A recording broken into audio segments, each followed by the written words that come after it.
if you and I had a baby, this is what she would look like growing up. Oh. How does she blow her nose? You're such a grandma. That's such a... the pen. Yeah. I don't think that's coming off. I think you're stuck with that forever now. I'm fine with that. It's good to be close, right? Okay. You ready? No. No. Yeah, so here we are interviewing a very sensible interview. Adult. Adult interview of Jenny. And Holly. Hi. I'm interviewing her as well. Are you going to interview me too? I'm going to ask you We'll some take it in questions. turns. Okay. Will you give me a job? What, here? Yeah. Yes. Cool, good, yes. Excellent. This is going well so far. Immediately. Yeah. Okay. Name a non-sexual thing that turns you on. Oh God. When guys wear like patterned socks. You Patterned know, like socks, little yeah. colourful socks. Like little penguins on them and stuff. Like if you're wearing like a suit and you look quite smart, and then Yeah. you've got a little pair of patterned socks, drives me wild. Like there used to be this show over here called Forums, and one of the guys on it was this art dealer, and every week he used to wear different like little socks. Oh, and my that's friends amazing. would make fun of me because I'd be like,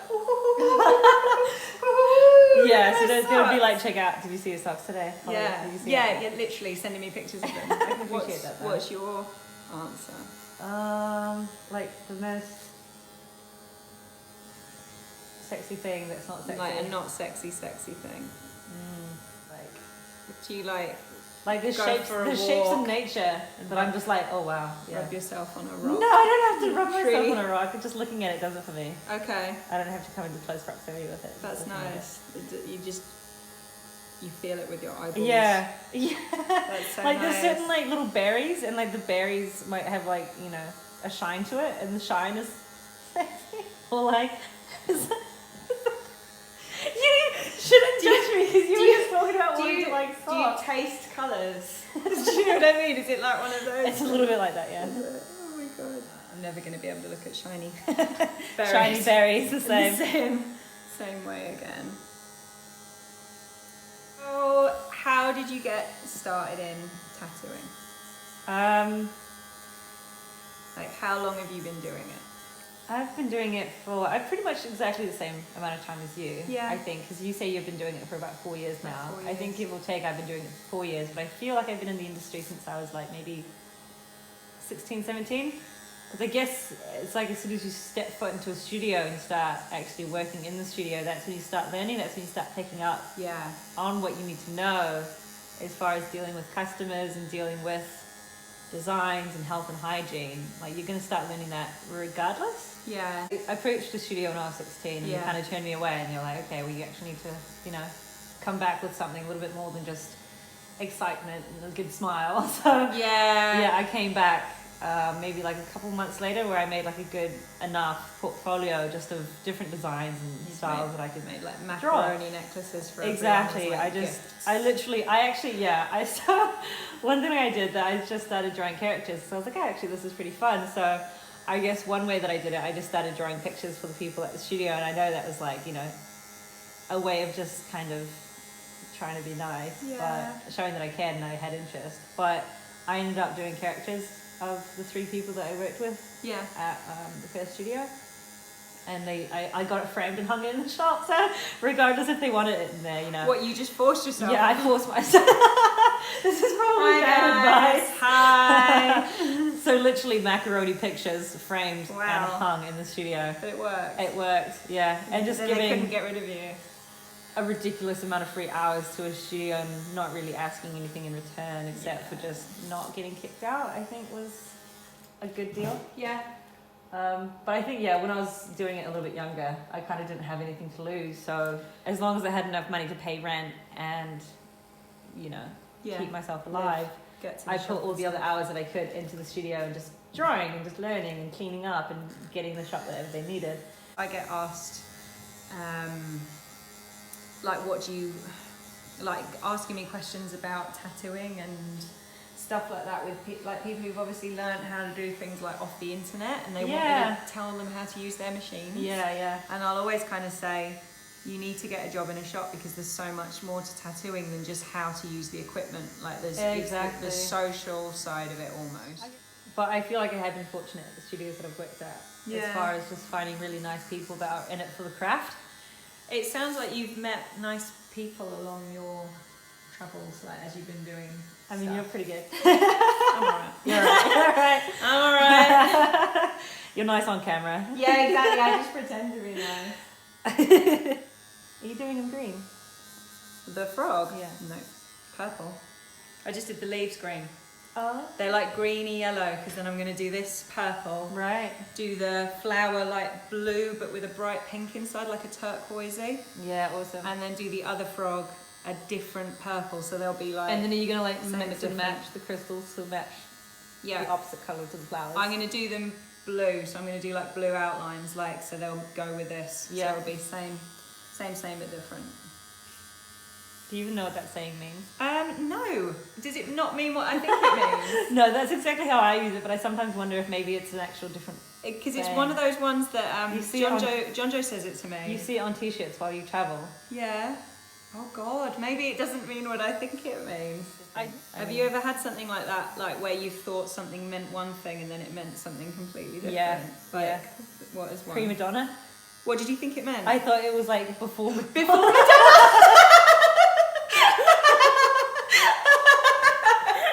Like this prima donna and then post Madonna. Yeah. Oh, I thought that.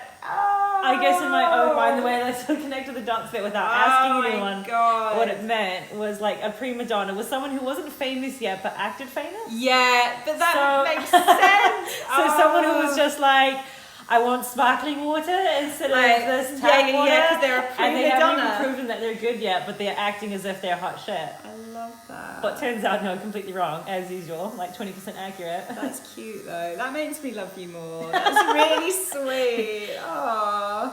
So, you know when you've never heard a word said out loud, you've only ever seen it written down? Yeah. I was talking to John Joe about albeit. I said something about albeit, and he's like, do you mean albeit? And I was like, you know, and you're like, I've never heard anyone say that out loud. Yeah. It's kind of like when you're reading a book and you really get invested into the characters, but you're actually just like reading the names of the characters wrong, like hyphenated. And so when the movie comes out and you watch it, you're like, oh, that's actually not his name at all. When Harry Potter came out and her name is not Hermione, and I was like, what the fuck? Did you actually call her Hermione? In my mind, that's what she was called. So same but different meaning normally means something that is functionally or substantially the same as something else, but differs in the method of implementation or minor details. Thus the example of the Irish saying that everyone is the same, only different. Okay, so I'm not completely... No, you're not. You actually, you got that one Crazy. right, not like prima donna. So what does prima donna mean? Because I feel like although you came to your conclusion wrong, your descriptor of it is correct. So there is a logic there. Yeah. Did you hear she might be headlining Glastonbury next year? No, I didn't. She's top tip for who's going to be headlining, and that makes me quite excited. Are you going to it?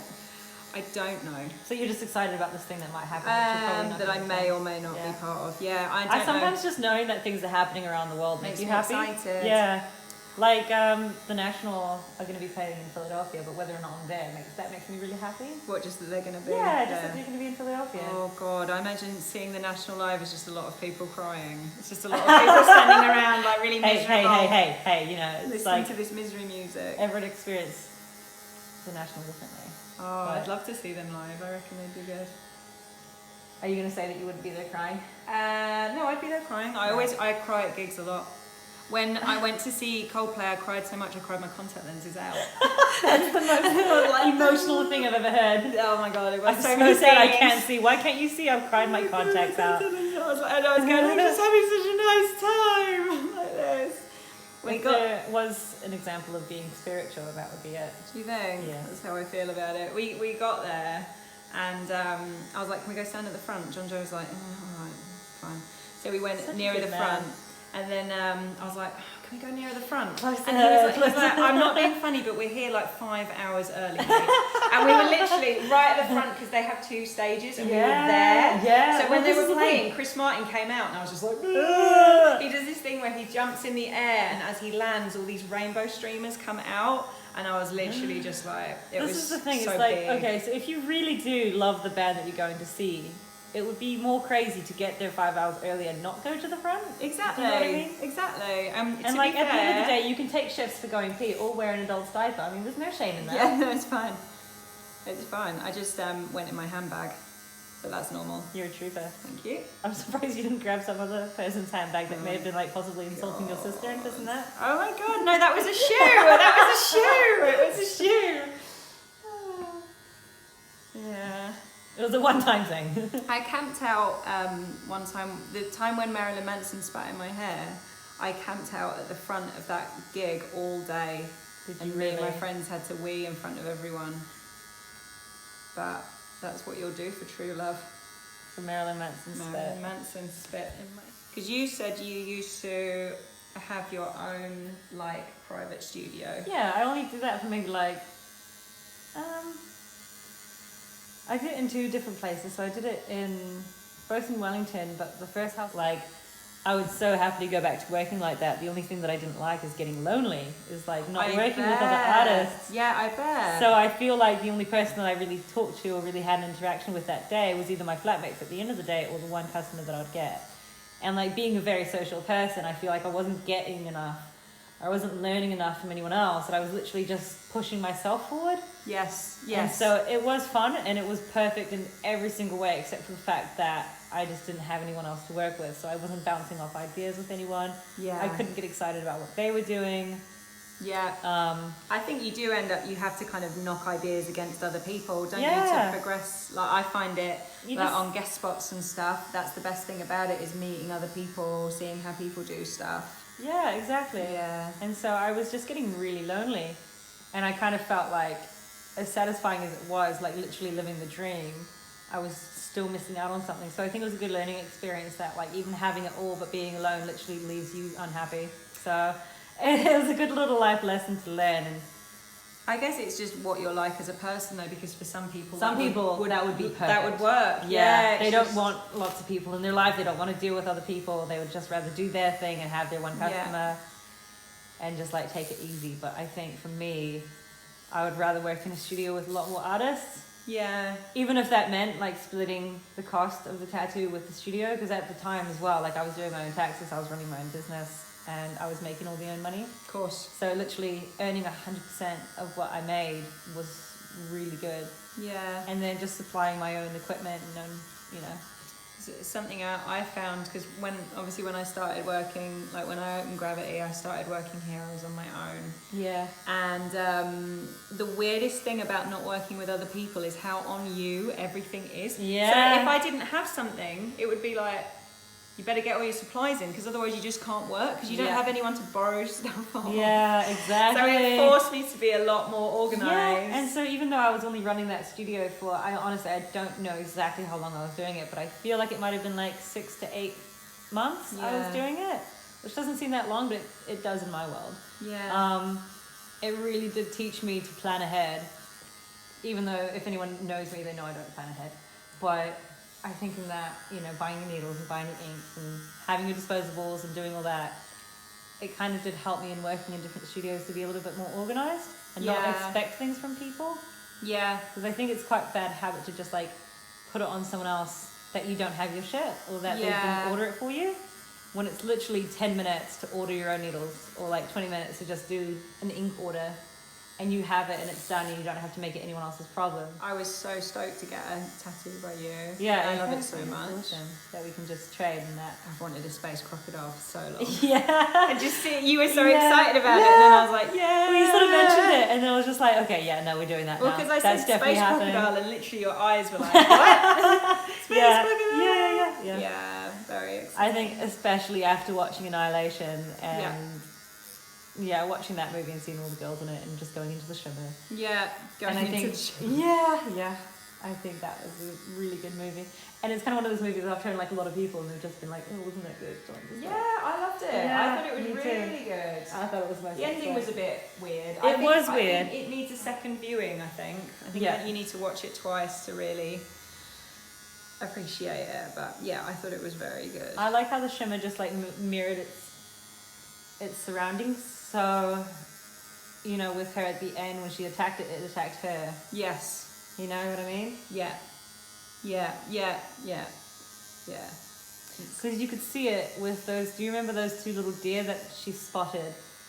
And one kind of One just mirrored the other one. So one was obviously a replica or a clone because it had gotten too close to where the shimmer came from, and it saw the deer and would have replicated it.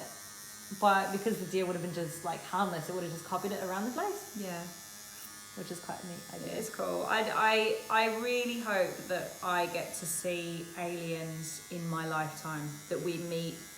You're tattooing one right now. No. My dream has been realised. Oh, this is the best day of my life. No, yeah. Like, have you had to see them? Have you not had any alien contact? No. All like I've had weird stuff happen, and I'll always kind of jokingly go, "Oh, that's aliens." But Yeah, but in like a lower tone. desperately want it to be true. Yeah. Do you know what I mean? That would make me so happy. Yeah, well, there's like some stone circle sites that Joe took me to around the UK that he was sort of mentioning. You know, in certain parts they've had a lot of claim of alien encounters or just spottings of aliens. Yeah. Because you went to Stonehenge, didn't you? Yeah, we went to Stonehenge, but then we went to 3 other ones. Like, there's so much that I didn't listen to when he was telling me about it. Oh no. But, yeah, so there's like certain caves that they built from these massive stones, so you can actually go inside of it, and there's like little rooms in that. But it's just like, for every question that I had, it just kind of led to like another question, and then none of them have answers for any of it. Well, you just don't know. Like what he was telling me about how with what we think of as the druids isn't actually true. That's kind of fanciful. Yeah. Because none of their stuff was written down, so we're just kind of literally making it up. Yeah, exactly. Which I never knew. I thought it was interesting talking to him about it. Like, he knows so much about that stuff. Yeah. It's very cool.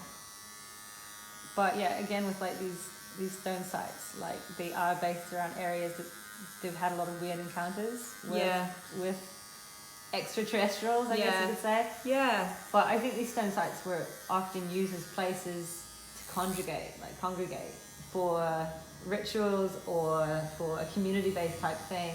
Because I mean, we have churches essentially, and like, I mean, if you didn't have any context to what they were, I mean, you know, they're just like a place of worship. I think Stonehenge was a place of worship, and a lot of them have, you know, if you've ever used like the dowsing rods. I've never used them, but I'd love to try. Yeah, they're really interesting little things.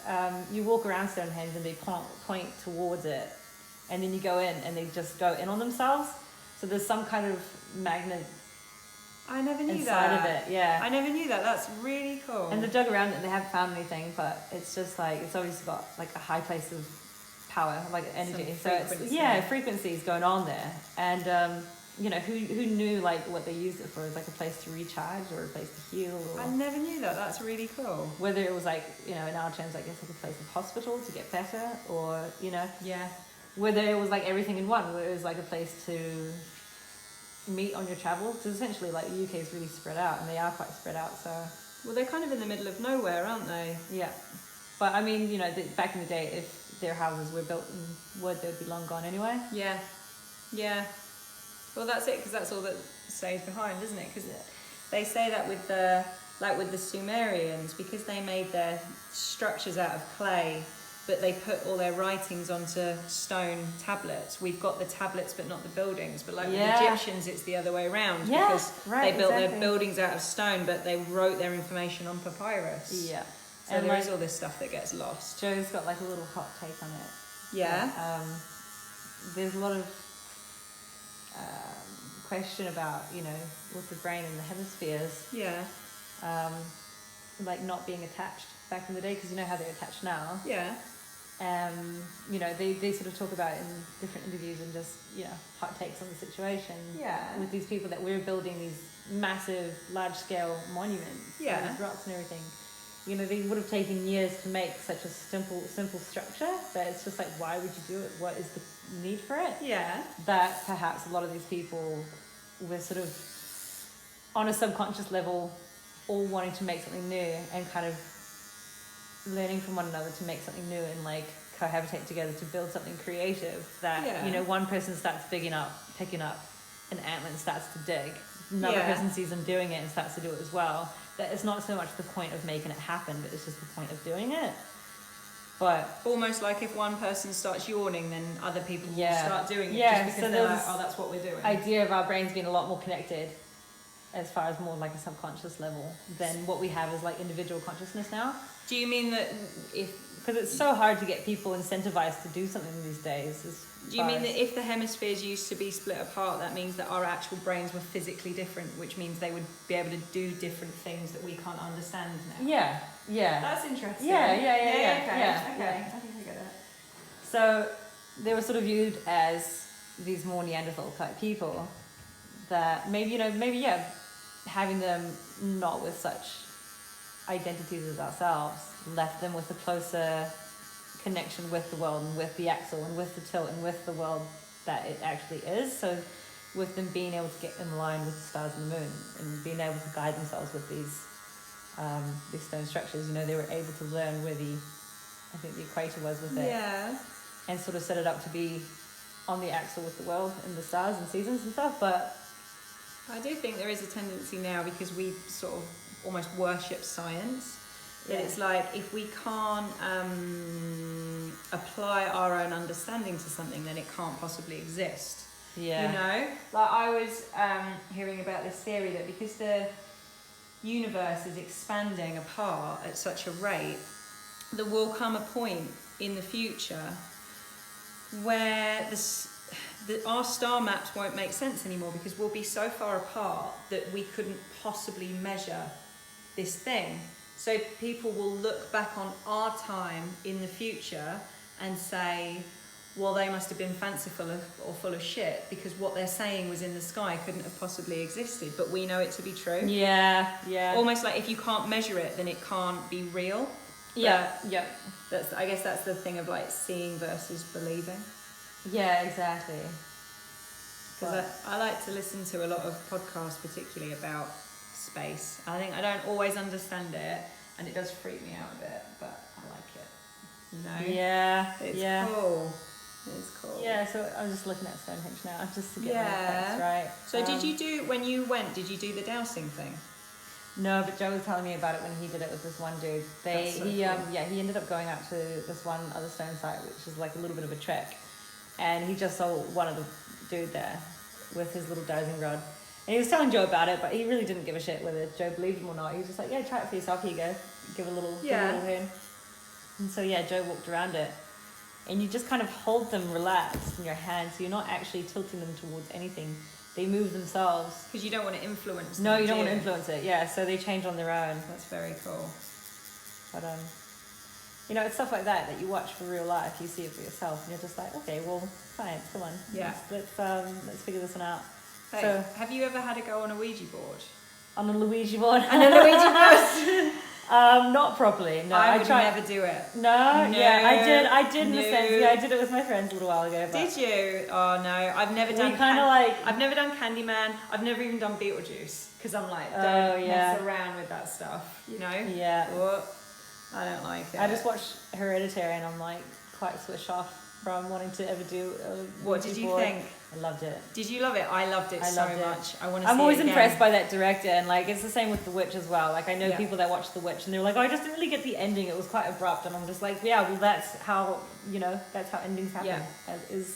I feel like the end of the movie is when she floated off with the witches because she was one. Oh god, it was I love that bit. Ooh. Yeah. I want to see it again, because I loved it so much. And I know some people were slagging off the ending, but I thought the ending was fucking cool. It reminded me of The Wicker Man. Yeah. Wicker Man. Oh my god, yeah, with Nicolas Cage. Yeah. Oh, I love the Nicolas Cage one where he's got the helmet full of bees.